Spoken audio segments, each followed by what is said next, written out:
Hello दोस्तों, news our Hindi में आपका स्वागत है। आज हम कौशाम्बी लोकसभा क्षेत्र में हैं।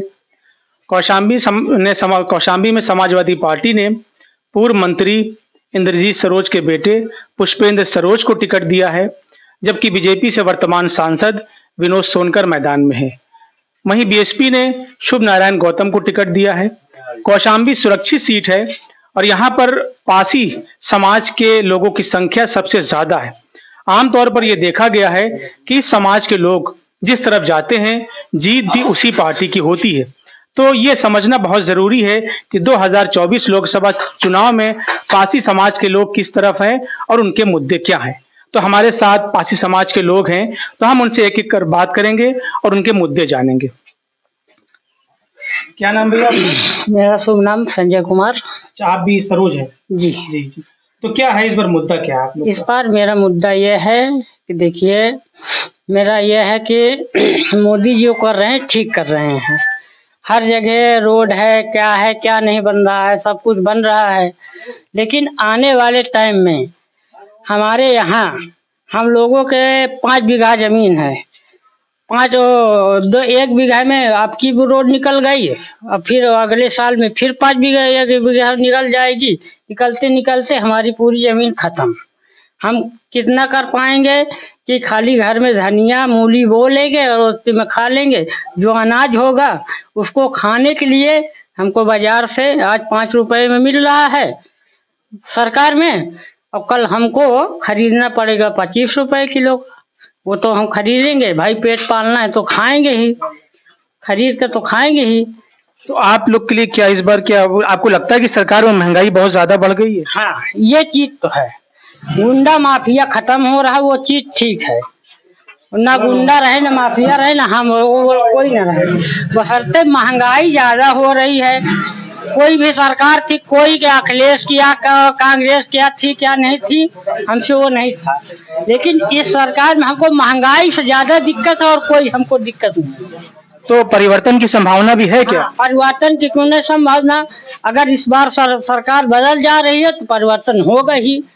और जो सरकार आएगी इसके नकल करेगी तो वो अगले के लिए कि वो नकल तो करेगी ही। अगर 10 लोगों को नौकरी दे दी और कुछ न कुछ परिवर्तन कर देगी तो उसमें तो परिवर्तन तो होगा ही। क्या नाम भी आपका? सुनील कुमार। आपके लिए क्या मुद्दा है चुनाव में? इस मुद्दा है पुष्पेंद्र सरोज यहाँ से जीतेंगे, समाजवादी पार्टी। ऐसा क्यों? ऐसा कि उनका काम बढ़िया है। अच्छा, आपको हम बता दें कि जो पुष्पेंद्र सरोज हैं वो बहुत ही युवा है। इसी मार्च में उनकी उम्र 25 साल हुई है। कहा जा रहा है कि वो देश के सबसे युवा प्रत्याशी हैं और इंग्लैंड से पढ़ाई करके आए हैं। तो युवाओं में उनका क्रेज बहुत ज्यादा है जी। जी और क्या, युवा लोग यार, युवा को भाई। तो क्या पुष्पेंद्र सरोज से आपको क्या उम्मीदें लग रही हैं? उम्मीद है कि फुल यहाँ से जीतेंगे। जी। और जो विनोद सोनकर जो मौजूदा सांसद, उनका कामकाज कुछ हमें कुछ समझ में नहीं आ रहा है। अच्छा जी। 10 सालों में उन्होंने कोई काम ज्यादा नहीं किया? कुछ नहीं। तो इस बार आप बदलाव चाहते हैं? जी, बदलाव चाहते हैं। 10 साल उनको देखे या इनको देखेंगे, सरकार बदलनी चाहिए जी। चलिए, और भी हमारे सामने। क्या नाम भी आपका? मेरा नाम आनंद कुमार है। बेरोजगारी सबसे बड़ा मुद्दा है बीजेपी सरकार में, जो कि 20% पूरे इंडिया में पढ़ा लिखा शिक्षित चल रहा है। जो भी इतने पढ़ाई के बाद भी इतना समझ लो बेरोजगारी। अगर भारत देश में मान लो अगर 50% लोग अगर पढ़ लेंगे तो कहाँ तक होगा। इसीलिए आपकी सरकार बदलना चाहिए। सरकार बदलना चाहिए। सरकार के कामकाज से आप बहुत संतुष्ट नहीं है। तो किसको देख रहे हैं आप विकल्प के रूप में? विकल्प के रूप में बीजेपी को हटा के कोई भी सरकार आए। किसकी, कौन फाइट में है इस समय? तो कांग्रेस है फाइट में। तो यहाँ से तो समाजवादी पार्टी है ना अलायंस में। समाजवादी और कांग्रेस संगठन में है। तो मतलब आप लोग साइकिल को वोट देंगे यहाँ पर। क्या नाम भाई साहब आपका? शंकर लाल। आप क्या करते हैं? खेती करता हूँ। अच्छा, किसान है आप। तो आपके लिए क्या मुद्दा है? हमारे लिए मुद्दा यही है, कोई सरकार आ जाएगी जी तो घर में हमारे खाना नहीं बनाएगी। ठीक है, काम हमें करना पड़ेगा जी। ठीक है। फिर ये सरकार भी अनाज गल्ला, जो रोड हाईवे सड़क बनवाया, बिजली पानी,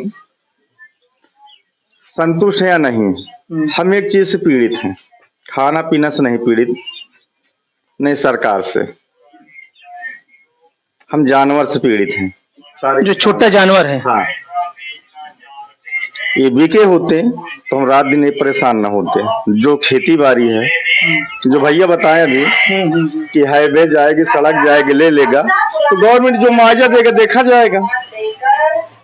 फिर हमारा मुद्दा यही है। तो छोटा जानवरों से आप लोग बहुत ज्यादा परेशान हैं। सबका एक बार मौका दिया जाए। वास्तव में जो भैया लोग कहें कि सरकार में बदलाव आना चाहिए, बदलाव आना चाहिए। बार बार हमको उसी गद्दी पे बैठाएंगे तो हम आतंक करेंगे ही। ठीक है, तो आपको लग रहा है कि सरकार में थोड़ा तानाशाही हो रही है? सरकार में बदलाव आना चाहिए, हम चाहते हैं। 10 साल आपने एक सरकार मोदी जी को देख लिया, अब आप दूसरे को मौका देना चाहते हैं? मौका दीजिए, दूसरे चाहते हैं। चलिए, और भी हमारे क्या नाम है भैया आपका? चाचा जी, रोशन लाल मेरा नाम है। आपके लिए क्या मुद्दा होगा इस बार चुनाव में?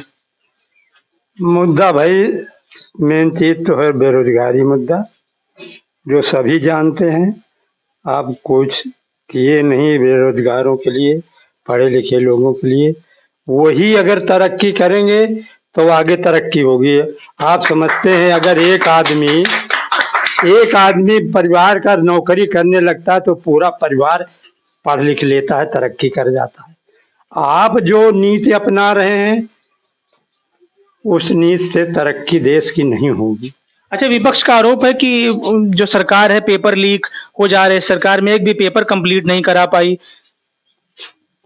अब ये तो भाई हम लोगों के यहाँ बैठे नहीं मालूम कि सरकार लीक करा रही, कौन लीक करा रही।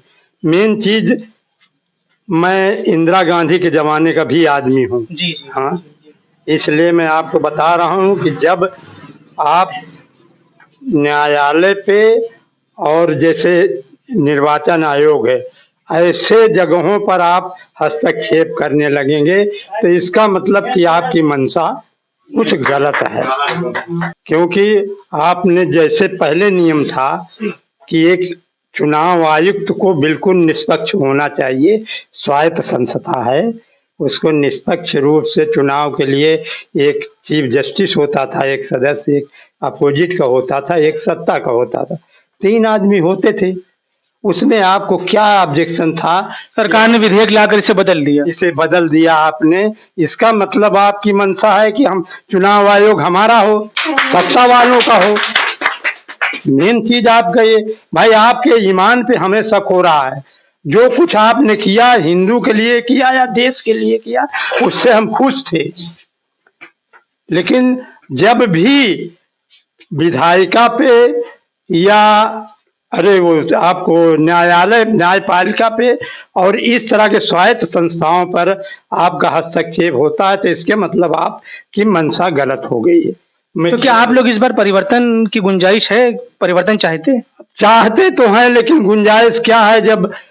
जब आप कह रहे हो कि हम 400 पार जाएंगे तो आपको किसी भी तरह से चुनाव करा सकते हैं। आपको क्या संदेह है?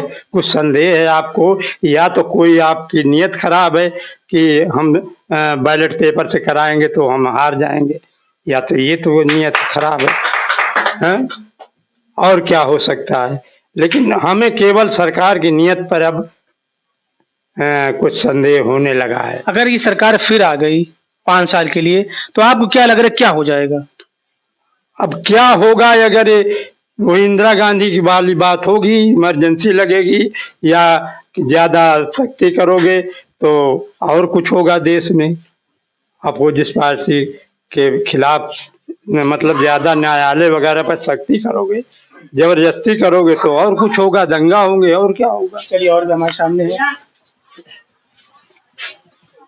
हाँ, क्या नाम भैया आपका? मेरा नाम अर्जुन सिंह यादव है। मैं आपके चैनल को नमस्कार करता हूँ। इस बार आपके लिए चुनाव में क्या मुद्दा रहेगा? हमारे लिए चुनाव मुद्दा, तो हम तो किसान आदमी हैं, पिताजी हमारे आते हैं और फिर हमको जाना पड़ता है, फिर हम आते हैं तो हमारे पिताजी मान लिया कहीं चले गए तो फिर हमारे बच्चों को जाना पड़ता है।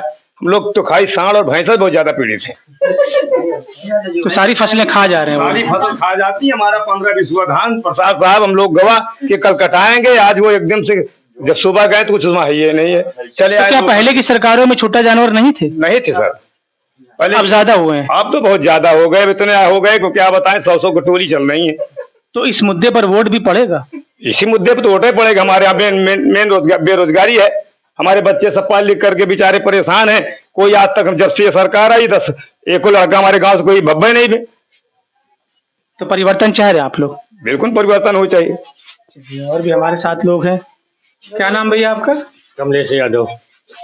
अच्छा, क्या आपके लिए क्या मुद्दा है इस बार? जी हम लोग तो वही मुद्दा है कि हमारे सब लोग वही गौ से परेशान हैं। ये हट जाए तो सारा काम हमारे लोग का हो जाए। सरकार बदलना चाहते हैं। तो चलिए, देखा आपने कि यहाँ पर जो मैक्सिमम लोग हैं वो पासी समाज के हैं, एक दो दूसरी बिरादरी के भी हैं। तो सबका मानना ये है कि सरकार में तानाशाही बहुत ज्यादा बढ़ गई है, संघीय ढांचे को प्रभावित किया जा रहा है, छुट्टा जानवर फसलों को खा रहे हैं, बेरोजगारी है। इन तमाम मुद्दों पर वोट भी करना चाहते हैं और परिवर्तन की बात भी कर रहे हैं। अब 20 मई को यहाँ पर 5वें चरण में चुनाव होना है और 4 जून को रिजल्ट आना है। रिजल्ट क्या होगा ये तो वक्त बताएगा। फिलहाल ऐसा लगता है कि समाजवादी पार्टी और बीजेपी के बीच यहाँ कड़ी टक्कर देखने को मिलेगी। फिलहाल आज के लिए इतना ही। वीडियो पसंद आया हो तो इसे लाइक और शेयर जरूर करें, चैनल को भी सब्सक्राइब करें। धन्यवाद।